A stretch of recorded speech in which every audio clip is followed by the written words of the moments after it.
What's up, guys? Today I'm doing a video on the FN 1922.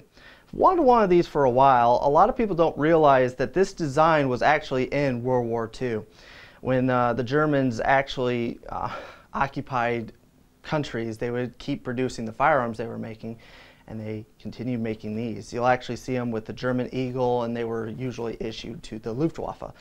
And I've always thought that was kind of a cool little detail. A lot of people don't realize that it wasn't just P-38s and Lugers. There was guns like this, and I actually kind of like the way it looks. Now, what's really cool about this gun is it's actually a beefed up, or not beefed up, maybe beefed up is the right word. It is just a bigger pocket pistol. They lengthened the grip, added capacity, and then lengthened this little extension on the end.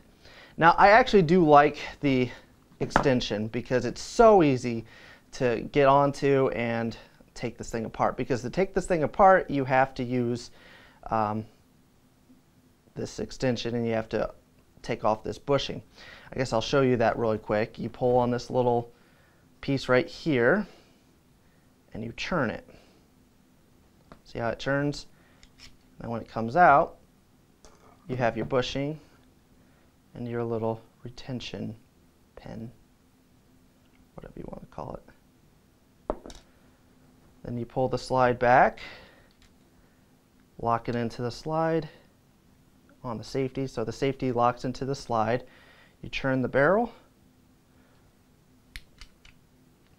and the gun comes apart. Just like that. And here's your firing pin right there. Now, while I have it apart, I made a little first impressions video, and I mentioned that there was some issues. I think this gun has been modified. I don't know if you can tell on camera right here, but it looks like it has some marks on it where somebody took a hand file. Well, anyways, it looks like it's been modified. I'm going to put this gun back together and show you why I think this. Because I thought this before I even took the gun apart. Okay.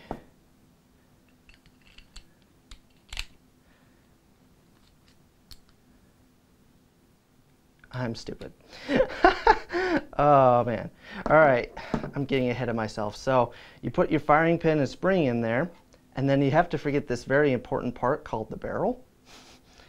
You put it in there, and this isn't a disassembly video, but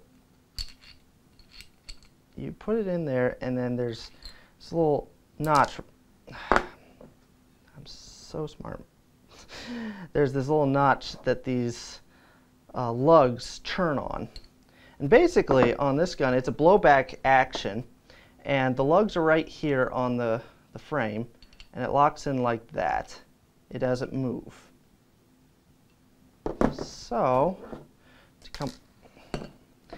and just remember that the firing pin's just kind of in there loosey-goosey with all its parts. But there's a notch inside the slide that allows you to churn. Because if I go right here, you can see it doesn't churn. You can see that notch in there. And it goes in. I'm trying to do this on camera. There we go. You see how the barrel can churn in that groove. Well, it churns, and you can put it back on the frame, and then lock it in that safety. Churn the barrel, let the slide go forward, and you make sure that little pin, probably calling it the wrong name, to be honest with you. I always call things the wrong names when I'm on camera. Oops. And then you just put it back on like that. It goes into this little groove on the slide that locks it in place. Alright, so dry firing guns like this is not a good idea, but I want to demonstrate what I'm talking about. So there's a grip safety right here and a manual safety. Well, all the manual safety does is lock the grip safety. Well, the grip safety doesn't actually do anything. So it's supposed to, but safety's on, not touching the grip safety. and it fires. So, and even with the safety off, it still fires. Also, it's around a 3-pound trigger. It's actually a really nice trigger pull. I kind of like it, to be honest with you. Again, you probably shouldn't do it this many times, but it's got like a very smooth trigger, and it's about 3 pounds. And then it's got a good reset. So, on other reviews I've seen on this gun, people complain about the grip safety because it hinges at the bottom. I don't know why you would ever do that, because then you have to grip it unnaturally. I got a little pistol, a pocket pistol, that it's so unnatural and you feel uncomfortable because you have to squeeze the grip safety for that trigger to go off. I prefer where it hinges at the top so that your natural grip will actually depress that grip safety. This I don't like. But with it disabled, you don't really notice it. And actually, with that grip safety, it actually gives it a pretty good grip angle. It feels decent in the hands with that grip angle. So I actually am pretty happy that that grip safety doesn't work. But I do wish the manual safety worked. All the manual safety seems to do is lock the grip safety. That's it. That's it. So, oh, and also, I can't get it to lock back. So you go like this, and if you let go, I was going to do it that time, but watch this. It barely holds on to that slide. So it's only good for taking the gun apart, because you can hold it in place and move the barrel, but this safety is kind of worthless. But I do think that it's in a decent place, and it's very easy to actuate. But it doesn't matter because it doesn't work. But honestly, with that improved trigger, the trigger feels great on this gun, and I don't have to depress that grip safety. It's actually a lot of fun to shoot. It holds, how many rounds? Is it 9? Yeah, 9 rounds of 32 ACP, and it uses a heel release.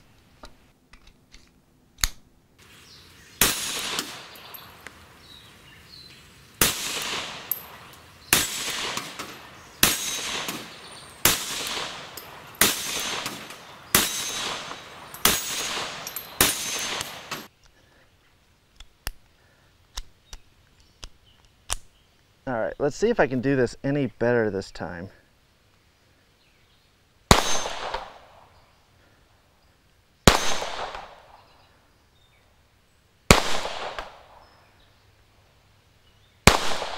I'm gonna zoom in because I'm having a hard time seeing those sights.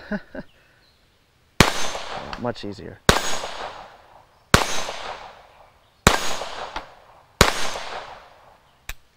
Yeah, much easier once I zoomed it in. The ammo that I was shooting out of this thing, let me go get it. Hold on. I actually still have a bullet over here. Sound off in the comments if you too also have a collection of bullets that you think are cool, so you just kind of keep them on display, just 1 or 2. But this is what I was using. It's a partial jacket, Fiocchi. And I noticed this gun didn't really like this ammo. It would have failures to feed with this. Sometimes you had to assist it. When you were firing, it did okay, but you could tell this gun needed to be wet, and it probably should have ball ammo because it really didn't like these bullets. But it ejected just fine. It actually has a very strong ejection. And actually, you have your extractor right here, and the ejector is the firing pin. So if you actually pull back, I don't know if you probably can't see it on camera. Yeah, it's hard to get lighting in areas like that. But anyways, the firing pin sticks out, and you can see the firing pin's the ejector. I think that's kind of cool. But let's go on to the final thing, and accuracy. I was able to actually hit pretty well with this gun. I did flinch a little bit. I was able to train it out towards the end of the range session, but I definitely had a flinch with it. And also, the sights are kind of sparse. I don't know how well you're going to see those sights. I do have a point of view shot where I'm actually shooting through the camera, so I'll probably show you that. But the sights are kind of sparse, and I had kind of a flinch, but like I said, I was able to train that out of myself. But this gun seemed to work pretty well. These are aftermarket grips, I'm guessing, but there's a little bit of a crack here. Aside from that, I think they look fantastic on this gun, and I actually kind of like these grips. The little ridge on top is a great place for your thumb to just rest. It feels great. I actually kind of like it.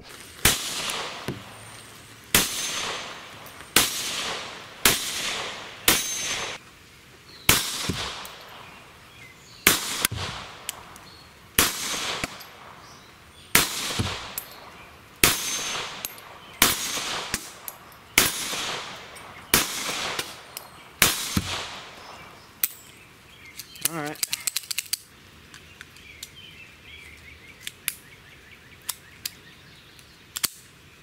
You can see that I was having a hard time chambering.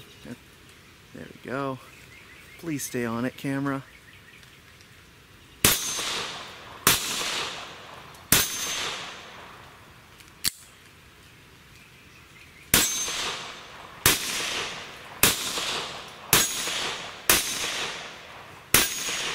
Alright, so I was going to spray paint the target, but the nozzle clogged up and I couldn't get it to clear, so I'm just going to use the spray paint as a target. As you can see, you can hit your target with this thing.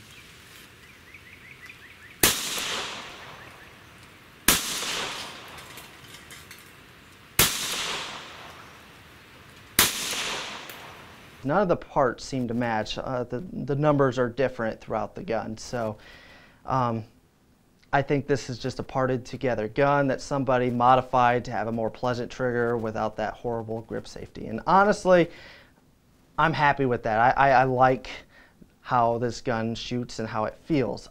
Like I said, I really want to try some ball ammo through this gun, just something that would probably perform better. But it was a lot of fun to shoot 32 ACP. A lot of people rag and hate the 32. I think it's a fun plinker.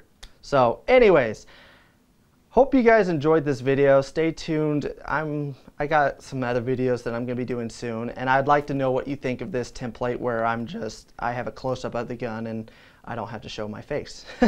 Some people would probably appreciate that. So anyways, stay tuned, guys. I got a lot of cool stuff coming up.